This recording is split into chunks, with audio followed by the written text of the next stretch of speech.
semuanya, ketemu lagi bersama aku, Mama Papa di sini. Oke teman-teman, udah lama kita nggak ketemu dan udah lama aku nggak bagi-bagi informasi. Nah di video kali ini aku akan membahas tentang penyebab bayi kuning dan cara mengatasinya.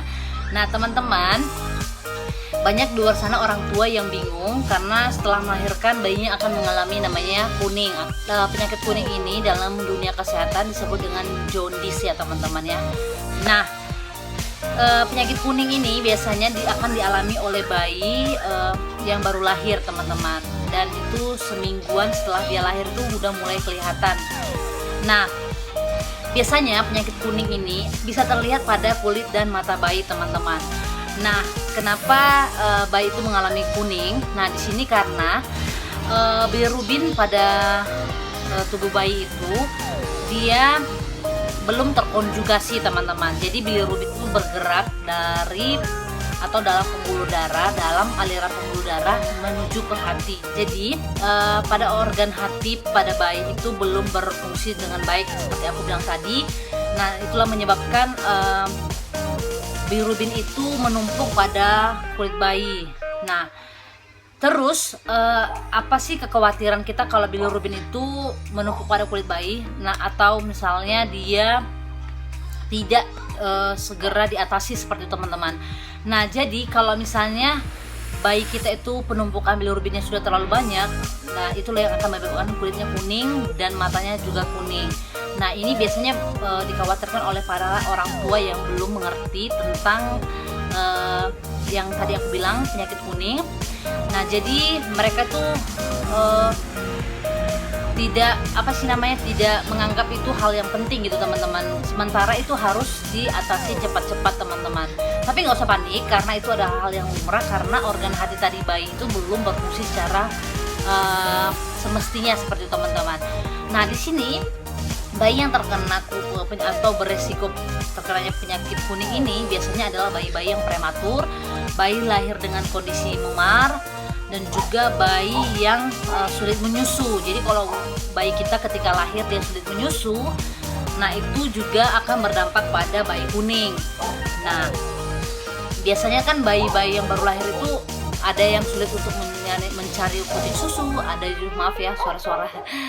Ada juga yang bayi memang kebanyakan tidur. Nah itu peran orang tua sangat penting teman-teman. Ibu harus tetap menyusui bayinya agar terhindar dari penumpukan bilirubin atau kuning ya seperti itu teman-teman. Bayinya kuning seperti itu teman-teman. Nah selanjutnya bayi yang beresiko terkena penyakit kuning ini adalah bayi yang penyakit bawaan atau perbedaan golongan darah antara ibu dan bayinya itu bisa menyebabkan bayi kuning ya teman-teman. Nah di sini juga aku akan berbagi cara mengatasi bayi kuning ya seperti teman-teman. Nah teman-teman gak usah takut atau gak usah langsung panik gitu teman-teman, atau teman-teman gak usah langsung ke dokter. Selagi masih bisa diatasi, kita akan atasi. Nah di sini aku akan bahas ini pentingnya teman-teman, saksikan video aku supaya teman-teman bisa mengerti gitu teman-teman. Teman-teman gak usah langsung khawatir atau was-was kenapa bayi aku kuning gitu teman-teman. Nah jadi cara mengatasinya adalah teman-teman bisa menyusuinya lebih sering, atau teman-teman juga bisa menjemurnya gitu teman-teman. Nah kenapa harus disusui lebih sering? Supaya bilirubin itu keluar bersama dengan air seninya atau dengan kotoran. Sorry ya suara lagu anakku. Pi kasih kecil sedikit Pi. Kamu sengaja sih kayaknya.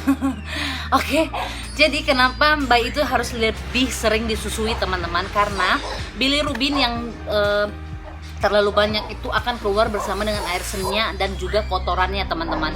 Nah itu sebabnya bayi kita harus lebih sering disusui seperti itu teman-teman ya.